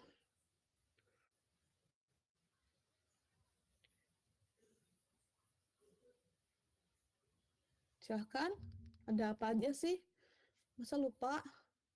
String. Oke, ada string, terus Integer. ada integer, ada apa lagi? Dictionary. Ada float, terus ada apa? Dictionary, terus ada boolean, terus List. Oke, ada list, terus ada apa lagi mungkin yang masih ingat? Itu tuple. Apel, terus oke ada banyak ya. Oke, alhamdulillah masih ingat. Oke, jadi nah itulah adalah tipe data. Jadi dia itu bentar. Jadi dia itu nah di sini mana hilang. Nah, jadi dia itu macam atau isi data pada suatu variabel dalam bahasa pemrograman. Jadi tipenya gitu ya, jenisnya gitu. Kita udah sama-sama tahu kalau misalnya kita butuhnya tulisan, pakainya tipe data apa. Kalau kita butuhnya bilangan bulat, tipe datanya apa. Kayak gitu-gitu ya, disesuaikan dengan data kita. Kayak gitu. Itu adalah tipe data.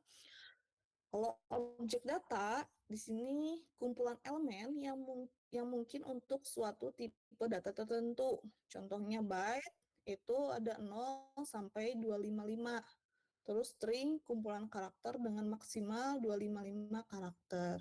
Kayak gitu. Atau kalau misalnya yang udah pernah belajar Arduino, pengen nyalain lampu, dikasih nilai si lampunya yang analog gitu ya, dikasih nilai 150, nanti intensitas cahayanya itu tidak terlalu tinggi, tidak setinggi 25,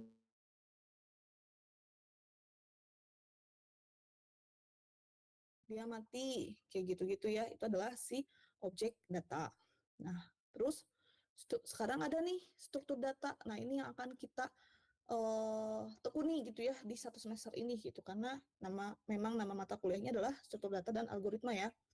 Oke, struktur data ini adalah koleksi dari beberapa variabel yang dinyatakan dengan sebuah nama dengan sifat dan tipe variabel yang berbeda. Dan dia itu digunakan untuk mengelompokkan beberapa informasi menjadi satu kesatuan. Gitu. Jadi beda dengan tipe data ya. Dulu kita di bahasa pemrograman Python, di Daspro, kita banyaknya belajar tipe data. Gimana sih caranya kita memanipulasi data string atau memanipulasi data integer, kayak gitu. Nah, itu kan di tipe datanya gitu ya. Kalau misalnya di kuliah ini, kuliah SDA, ini kita belajar gimana koleksi dari beberapa variabelnya, kayak gitu. Kita pengen kelompokin dia sebagai informasi, kayak gitu. Nanti akan dijelasin ada apa aja gitu ya, kita akan belajar apa aja. Oke, terus ada juga representasi data. Kalau representasi data, dia itu adalah mapping dari struktur data X ke suatu set dari struktur data Y. Contohnya misalnya boolean. Boolean itu kan direpresentasikan itu dalam 0 dan 1 atau true and false. Kayak gitu ya. Itu representasi data. Nah, struktur data sendiri di sini definisinya itu adalah dia cara penyimpanan dan pengorganisasian data-data pada memori komputer maupun file secara efektif sehingga dapat digunakan secara efisien termasuk operasi-operasi di dalamnya. Jadi gimana caranya kita menyimpan dan mengorganisasi gitu ya, manage gitu bahasa Inggrisnya, organisasi itu. Gimana caranya kita menyimpan dan memanage data-data pada memori komputer atau file secara efektif. Jadi nggak cuman ya udah sih bisa disimpan aja, yang penting nggak cuman seperti itu gitu ya.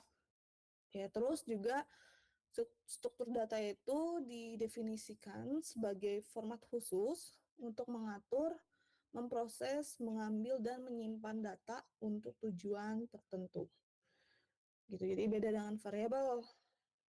Gitu ya. Kalau struktur data itu ada format khususnya. Kayak gitu. Terus juga struktur data itu didefinisikan sebagai membingkai organisasi informasi sehingga baik mesin maupun manusia dapat mengerti dengan baik. Gitu. Ini untuk definisi dari struktur data sendiri. Oke, tipe data, hierarki tipe data. Nah, ini untuk yang di C++ ya. Oke, jadi agak berbeda pasti dengan di apa itu namanya di Python. Pasti ya, nggak apa-apa, memang seperti itu. Itu oke, hierarki tipe data di Python di C++ itu ada 3. Ada sederhana, terstruktur, dan pointer. Kalau sederhana sendiri, di sini ada float, ada double, integer, char, sama boolean. Sedangkan untuk terstruktur itu ada string, array, record, file, dan set. Kalau misalnya nih sederhana itu, bukan rumah makan ya, tipe data sederhana itu jadi dia memungkinkan hanya untuk menyimpan sebuah nilai dalam sebuah variabel. Hanya sebuah nilai gitu ya, hanya satu nilai berarti. Nah, tadi udah disebutin ada apa aja, ada float, double, integer, char, boolean, sama valueless. Oke, kalau float itu di sini menyimpan bilangan desimal dengan jumlah digit 6 sampai 7 digit. Kalau misalnya double, dia lebih banyak, 15 digit. Kalau integer, dia sama kayak di Python, dia menyimpan bilangan bulat. Kalau cara karakter, dia menyimpan satu karakter baik huruf angka atau nilai ASCII gitu ya. Kita harus boolean menyimpan nilai true or false, dan valueless atau void kalau ditulis nanti di codingannya gitu, dia itu tidak bertipe dan digunakan untuk function gitu. Nah, inilah kenapa kita harus memilih apa itu namanya, memilih sebijak mungkin kita akan menggunakan tipe data itu apa gitu, mau pakai tipe data yang mana gitu, sesuaikan dengan data kita karena jumlah bitnya itu berbeda, contohnya si float sama double. Nanti ini bakal ngaruh ke memori kalian, memori komputer kayak gitu. Makanya ada codingan yang cepet gitu ya di runningnya tuh, itu nggak lama gitu, nggak lemot. Atau kalau misalnya waktu itu kita belajar di Daspro bandingin runtime execution-nya beda-beda. Nah, itu tergantung juga dari si memorinya yang digunakan. Kayak gitu. Makanya kenapa di sini dibedain ya antara yang 6 sampai 7 digit sama 15 digit. Karena memang jumlah bitnya beda, ada yang 32, ada yang 64. Gitu, disesuaikan dengan nilai yang atau data yang akan kita gunakan kayak gitu. Oke, itu untuk yang tipe data sederhana. Kalau tipe data terstruktur, dia ini berbeda ya sama yang sederhana tadi. Karena kalau misalnya tipe data struktur ini memungkinkan si suatu variabel itu menyimpan lebih dari sebuah nilai. Definisinya gitu. Kalau tadi kan hanya sebuah nilai gitu ya. Dari tipe data ini dia hanya menyimpan sebuah nilai aja. Kalau misalnya yang terstruktur, dia itu bisa menyimpan lebih dari sebuah nilai atau beberapa nilai gitu. Nah, setiap nilai-nilainya itu disebut dengan komponen. Untuk di C++ sendiri, ini ada 5. Ada string, ada array, atau bahasa Indonesia itu larik, terus ada record, ada file, dan ada set, atau himpunan bahasa Indonesianya. Gitu. Jadi untuk C++ sendiri, tipe data terstrukturnya ada 5 buah gitu ya. Kayaknya untuk jenis struktur data ini nanti yang akan kita pelajari gitu ya, struktur datanya. Struktur data sendiri ada 2, dibagi menjadi 2, ada yang sederhana dan majemuk. Kalau sederhana, dia ada array sama record. Kalau majemuk, dia dibagi 2 lagi, ada linear sama hierarki. Kalau hierarki itu berarti bertingkat gitu ya, ada tingkatannya. Kayak struktur organisasi itu hierarki berarti. Nah, untuk linear sendiri ada list, stack sama queue. Kalau misalnya hierarki ada tree sama graph gitu. Nanti ini semua yang akan kita pelajari di semester ini. Gitu. Dan ini semua nanti materi-materinya yang akan menjadi bahan kalian mau bikin project apa. Diimplementasikannya sebelah mana. Kayak gitu. Misalnya apa yang gampang dulu ya. Q, kalian mau bikin sistem antrian untuk di bank. Nanti kalian pakai materi Q. Q itu kan bahasa Indonesianya antrian ya. Gitu. Ini bahasa Inggris kan Q itu. Nah, terus kalian mau bikin sistem antrian di bank dengan menggunakan implementasi Q. Misalnya kayak gitu salah satunya gitu ya. Jadi tadi ini semua nanti yang akan kita pelajari di satu semester ini. Gitu ya. Dimulai dari yang sederhana dulu, yang paling mudah dulu array, terus record, terus nanti masuk ke majemuk yang linear sama hierarki. Kayak gitu. Oke, algoritma sekarang. Tadi kita udah tahu gitu ya, ada data, ada struktur data, ada tipe data gitu ya. Nah, sekarang algoritmanya nih. Apa sih algoritma itu? Gitu, udah pernah kayaknya ini dibahas sama Bu Indira ya. Waktu awal-awal pertemuan di Daspro. Apa sih algoritma itu? Mungkin silahkan siapa yang bisa atau siapa yang mau ngomong pendapatnya.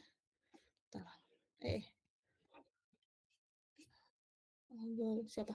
Oke, Syahrul sama Fadli, boleh. Syahrul dulu. Baik, izin berpendapat Bu. Menurut Syahrul, algoritma itu sebuah cara atau langkah-langkah yang direncanakan secara tersusun atau berurutan untuk menyelesaikan suatu permasalahan. Oke. Untuk menyelesaikan satu permasalahan, urutan untuk menyelesaikan satu permasalahan. Oke, terima kasih Syahrul. Next, mungkin Fadli. Kalau misalkan untuk Fadli, menambahkan sedikit aja Bu, karena tadi opini dari Syahrul udah lengkap. Jadi emang intinya kalau misalkan algoritma itu sekumpulan langkah-langkah gitu buat menyelesaikan masalah, tapi harus sesuai logika. Begitu Bu. Oke, jadi sama aja ya cara atau langkah-langkah tapi harus sesuai dengan logika. Oke, tadi Hilman ngacung, ya raise hand. Boleh. Izin berpendapat Bu, nambahin kalau dari kata-kata saya itu algoritma itu langkah-langkah atau aturan yang terstruktur atau terdefinisi yang jelas yang biasanya digunakan untuk menyelesaikan masalah atau menjalankan operasi tertentu. Oke, terima kasih. Udah? Oke. Sudah. Bu. Ya, terima kasih ya Hilman. Jadi tadi ya dari 3 orang, tadi dari Syahrul, terus Fadli, sama Hilman, intinya sama ya, adalah kata kuncinya yaitu langkah-langkah. Bentar, yaitu langkah-langkah ya, bentar. Gimana hilang? Oh ini. Oke, benar ya. Intinya adalah suatu kumpulan atau himpunan dari langkah-langkah atau instruksi untuk melaksanakan suatu pekerjaan tertentu. Apapun gitu ya, ini tuh bisa diterapkan di kehidupan nyata pun bisa banget kayak gitu. Tidak hanya untuk bahasa pemrograman gitu ya, tidak hanya untuk ngoding gitu ya si algoritma ini tuh. Jadi dia itu adalah langkah-langkah atau instruksi untuk menyelesaikan tugas tertentu atau pekerjaan tertentu. Sama dengan kalau kita bikin mie goreng atau mie kuah, ada instruksinya gitu ya. Pertama panasin airnya dulu, udah mendidih, nanti masukkan mie-nya, terus nanti diangkat mie-nya, dibuang airnya, terus nanti dimasukin bumbunya, dan lain sebagainya. Kayak gitu kan. Nah, itu juga algoritma gitu. Salah satu contoh dasar dari algoritma. Kayak gitu. Nah, ini ada satu ahli yang ngasih tahu ciri-ciri algoritma yang baik itu seperti apa sih. Oke, pertama, ciri algoritma yang baik adalah ada minimal 0 input atau lebih. Jadi minimal ada 0 input gitu ya. Terus untuk outputnya minimal 1 output atau lebih. Jadi berbeda dengan input tadi ya. Kalau input tadi boleh 0, tapi kalau misalnya output paling tidak dia harus ada 1 output. Kayak gitu. Terus juga algoritma itu harus ada kejelasan apa sih yang akan dilakukan, mau ngapain, kayak gitu. Tujuannya untuk apa, kayak gitu. Itu harus ada gitu ya di si algoritma itu. Terus selanjutnya adalah efektif. Jadi langkah-langkah yang dikerjakannya itu harus efektif gitu. Jangan jangan tidak efektif gitu. Contohnya adalah misalnya ketika kita memilih jalan gitu ya dari UPI Cibiru ke UPI Bumsil atau ke UPI Setiabudi gitu. Kan bisa memilih beberapa jalan gitu ya. Contohnya misalnya kita lewat tol dari Cibiru, kita lewat Cileunyi, masuk Cileunyi lewat tol, terus kita keluar di Pasteur. Dari Pasteur kita lewat Sukajadi misalnya gitu ya, bisa lewat Maranatha, bisa lewat apa sih itu namanya, RSHS Hasan Sadikin kayak gitu. Terus bisa juga dari UPI Cibiru kita lewat Bundaran, terus kita lewat Cahem, itu lewat Ujung Berung, lewat Cahem, terus ke Cikutra, kayak gitu. Terus nanti lewat Pasopati, dari Pasopati kita ke RSHS, terus naik ke atas Sukajadi Setiabudi, kayak gitu. Atau bisa juga kita mau ke Jakarta dulu, silahkan lewat tol, gitu ya, ke Jakarta, terus nanti masuk lagi, keluar lagi ke Pasteur, kayak gitu. Nah, yang bedanya itu adalah algoritma yang baik itu atau langkah-langkah yang baik itu adalah harus efektif. Kayak tadi, ketika kita memikirkan kita mau dari UPI Cibiru ke UPI Setiabudi, itu tuh kita harus tahu gitu ya, yang efektif itu yang mana gitu. Jangan sampai muter-muter, Purwakarta dulu, atau ke Cimahi dulu, ujung-ujungnya ke Pasteur lagi, misalnya kalau lewat tol kayak gitu. Nah, jangan sampai seperti itu gitu. Nah, itulah algoritma yang baik. Jadi program yang baik adalah yang selain memang sesuai dengan yang diharapkan, tapi dia itu harus efektif gitu.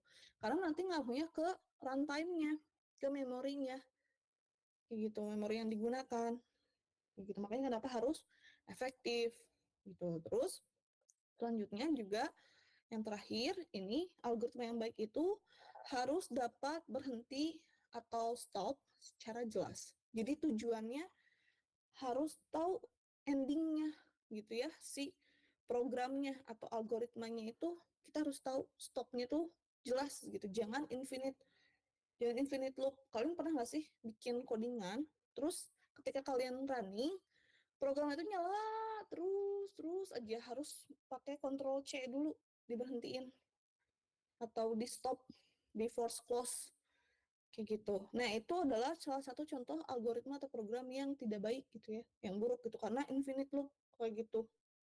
Jadi nggak jelas ini berhentinya di mana, kayak gitu. Sebenarnya beda ya sama memang programnya berjalan terus-terusan. Kalau programnya berjalan terus-terusan, kalian tahu atau kalian buat kondisi di mana dia itu nanti akan berhenti.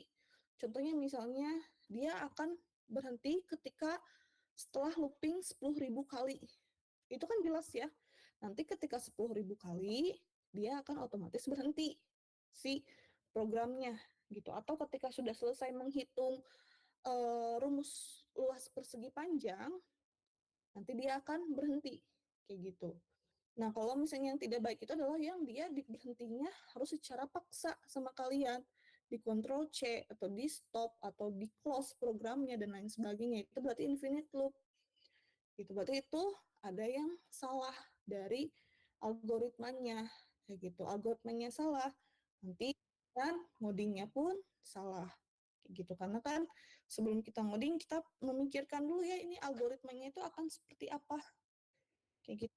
Sama ketika kita bikin kalkulator, kita bayangin dulu alur-alurnya itu mau seperti apa aja, kayak gitu kan.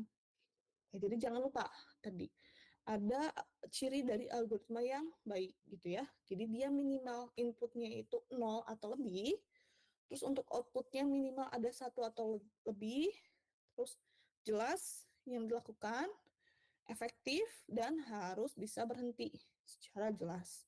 Kayak gitu. Oke, kalau misalnya kita ngomongin algoritma, kita pasti nggak asing dengan namanya flowchart. Kan udah pernah belajar juga nih di dasar pemrograman. Flowchart itu adalah salah satu cara untuk menyajikan algoritma gitu ya. Karena kan selain flowchart ada lagi gitu ya. Jadi kalau misalnya flowchart itu biasanya yang paling sering. Kenapa dia yang paling sering? Karena mudah dipahami oleh orang awam sekalipun. Gitu. Jadi kalau misalnya kalian nanti udah kerja, terus kalian pengen nunjukin sesuatu nih ke klien kalian gitu, oh begini Bu atau Pak untuk alur programnya yang Bapak atau Ibu inginkan. Nah kalau misalnya pakai codingan kan mereka mungkin tidak paham gitu ya, itu apaan sih gitu, nggak ngerti. Tapi berbeda dengan flowchart. Kalau flowchart kan gambar dan ada alirnya gitu ya, kemana-kemananya. Itu akan lebih mudah dipahami gitu oleh orang awam sekalipun. Kayak gitu. Nah ini definisinya. Kalau flowchart itu flow dan chart gitu ya, atau bagan alir. Chartnya itu bagan, flow-nya itu alir. Kayak gitu dalam suatu program atau prosedur secara logika. Gitu kayak kalian bisa nih bikin flowchart untuk masak Indomie pun bisa. Gitu ya kayak tadi kan kalian udah tahu langkah-langkahnya. Waalaikumsalam. Bentar ya, ada paket. Bentar. Bentar, A.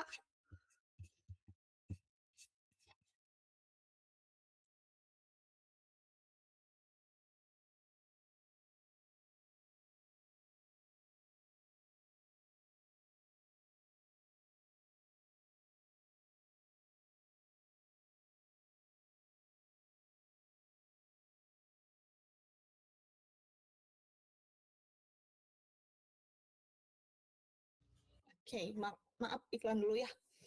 Oke, jadi tadi gitu ya, flowchart misalnya kita pengen bikin Indomie gitu ya, sama kita udah tahu algoritmanya, terus kita tuangkan ke dalam flowchart, itu bisa gitu. Karena kan definisi flowchart itu adalah cara menyajikan proses dan logika dari satu kegiatan yang digambarkan secara spesifik dan sistematis.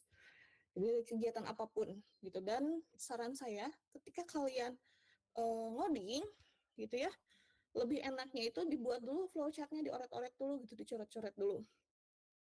Apalagi kalau misalnya codingannya yang udah agak kompleks. Itu maksudnya untuk memudahkan kalian. Jadi dari flowchart nanti diturunin ke bahasa pemrograman, ke codingan. Gitu. Jadi nggak bingung. Karena kalau misalnya langsung ngoding, itu suka bingung gitu ya. Saya juga suka bingung gitu, apa dulu ya, sebelah mana ya, suka kayak gitu. Apalagi kalau misalnya udah kompleks gitu, makanya lebih enak dibuat flowchart-nya dulu. Walaupun sebenarnya flowchart-nya ujung-ujungnya tuh hanya kalian yang memahami, itu tuh nggak apa-apa kalau untuk diri sendiri gitu. Tapi kalau misalnya untuk disajikan, baik itu misalnya kalian nanti skripsi ada flowchart-nya, atau nanti ke klien dan lain sebagainya, itu baru harus sesuai dengan peraturannya gitu, aturan-aturannya. Contohnya adalah notasinya gitu. Oke, mungkin untuk diri sendiri yang penting kita paham kemana ke ini simbol apa gitu, tujuannya untuk apa gitu. Tapi kalau misalnya memang untuk kegiatan formal gitu ya, contohnya tadi skripsi dan lain sebagainya, itu harus sesuai si notasinya. Contohnya gitu ya, notasinya ini kan paling paling khas gitu, flowchart itu punya notasi simbolnya masing-masing. Beda simbol, beda arti. Gitu. Ini udah pernah belajar, kita sebelumnya di Daspro ya, di pertemuan satu kayaknya, nggak tahu kedua, saya lupa, ada belajar tentang flowchart kayak gitu. Dan ini ada konektor. Ini sering nih kakak kelas kalian ya bikin flowchart buntung. Karena kenapa buntung? Saya tanya ini kemana flowchartnya, terus dia bilang ada di halaman selanjutnya Bu, tapi nggak pakai konektor. Nah, itu nggak boleh. Jadi perhatikan nanti kalau misalnya kalian kalian skripsi, terus ada flowchart codingan kalian, terus misalnya nggak cukup nih flowchartnya, karena banyak banget nih flowchartnya gede gitu ya, harus ke halaman selanjutnya, jangan lupa pakai konektor. Karena ada tuh konektor itu gitu, jadi tidak tiba-tiba buntung gitu, dia nggak jelas kemana alurnya kayak gitu. Ini yang harus kalian pahami, setiap simbolnya ya, apa aja simbolnya, seperti apa, fungsinya untuk apa kayak gitu. Nah ini contohnya untuk flowchart, udah pernah buat mungkin ya kita ya dulu. Ini untuk menghitung misalnya luas persegi panjang, dimana kita punya input, tadi kan katanya minimal input itu 0 atau lebih. Oke, kita punya input di sini ada 2. Oke, berarti memenuhi ya. Terus di sini ada prosesnya, yaitu menghitung luas, dan di sini ada 1 buah output. Tadi kan katanya harus ada minimal 1 buah output. Oke, berarti di sini udah jelas nih memenuhi. Tadi ada input dan juga ada output. Kayak gitu. Terus selanjutnya tadi jelas apa yang akan dilakukan. Kita lihat, ini jelas ya. Dari mulai pertama programnya ketika dimulai, kita diminta untuk memasukkan input dan juga output. Terus nanti kita buat satu variabel baru, namanya luas, di mana kita akan menghitung panjang kali lebar dari input yang sudah diberikan. Nanti kita tampilkan atau buat output untuk nilai luasnya. Baru selesai. Berarti kan jelas ya mau ngelakuin apa. Oke, terus efektif. Yang dikerjakan harus efektif. Ini karena memang pendek, jadi ya lebih mudah gitu ya. Ada apa lagi gitu kan. Cuman ada butuh input, lebar panjang, terus dikaliin sama outputnya. Oke, terus tadi yang terakhir adalah harus bisa berhenti ya. Harus dapat berhenti secara jelas. Ini udah jelas nih berhentinya itu ketika dia sudah menghasilkan output luas. Itu sudah ditampilkan outputnya, nanti dia selesai gitu. Jadi ini adalah salah satu contoh simple gitu dari algoritma yang baik gitu. Ini pakai flowchart gitu untuk tampilannya. Oke, kayak gitu ya untuk materi algoritma kita hari ini. Ada pertanyaan dulu mungkin?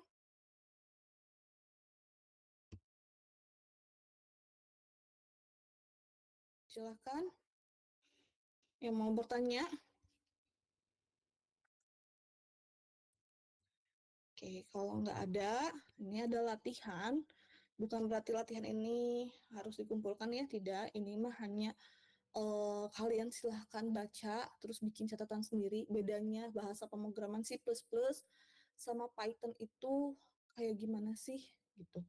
Ini maksudnya untuk memudahkan kalian gitu ya, bagi yang belum move on dari Python, gitu. Terus emang bedanya apa, gitu, emang plus minusnya apa, silahkan kalian baca-baca gitu. Dan sebagai bahan pembelajaran, dan saya kasih linknya untuk C++.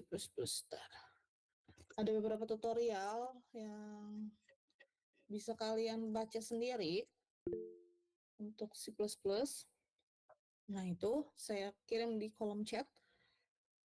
Itu silahkan kalian boleh baca-baca gitu ya untuk bahan pertimbangan.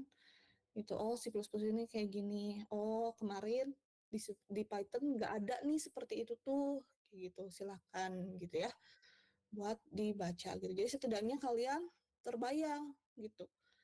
Emang apa sih, kenapa harus pakai dua bahasa pemrograman yang berbeda gitu ya? Atau emang bedanya apa? Kayak gitu. Emang seperti apa C++ ini? Itu silahkan baca-baca dulu saja gitu ya. Oke, ada pertanyaan mungkin?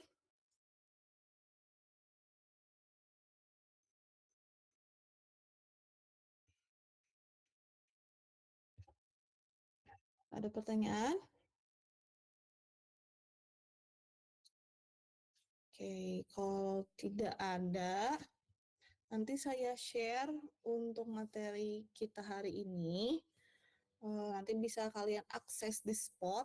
Terus juga untuk yang pertemuan keduanya, video ketiganya nanti asinkronus, silahkan belajar di spot juga. Itu nanti ada latihannya. Kayak gitu ya. Oke, kalau tidak ada pertanyaan mungkin siapa yang belum ke absen? Saya, Bu. Oke, Bu, dari mana?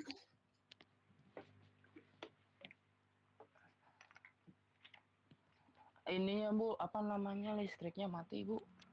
Oke, listriknya mati bentar. Aduh, nggak bisa. Makanya saya edit dulu. Ya, oh. Purbaya. Ini.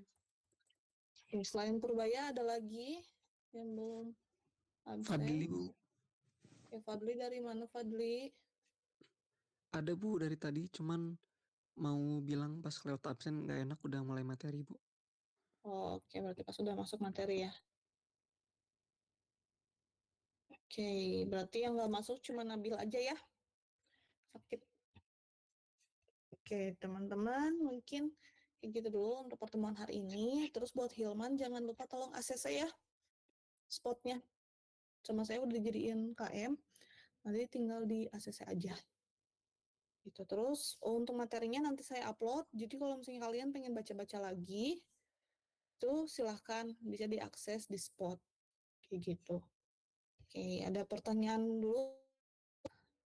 Ada pertanyaan dulu nggak?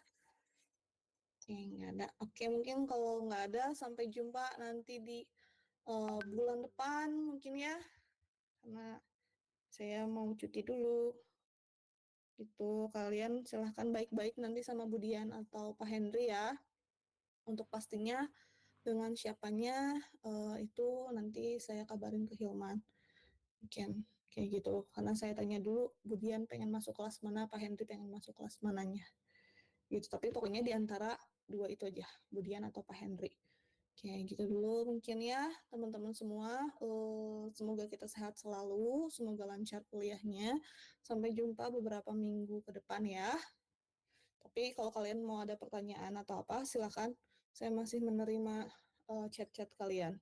Kayak gitu mau nanya atau mau apapun itu. Nah, gitu. Oke, terima kasih semuanya atas partisipasinya hari ini. Semoga ilmunya bermanfaat gitu ya, dan semoga diberikan kelancaran untuk semuanya. Oke, amin. Oke, saya tutup. Kalau gitu, terima kasih. Wassalamualaikum warahmatullahi wabarakatuh. Waalaikumsalam warahmatullahi wabarakatuh. Banyak Terima kasih Bu. Sehat selalu, Bu. Oke, saya N ya.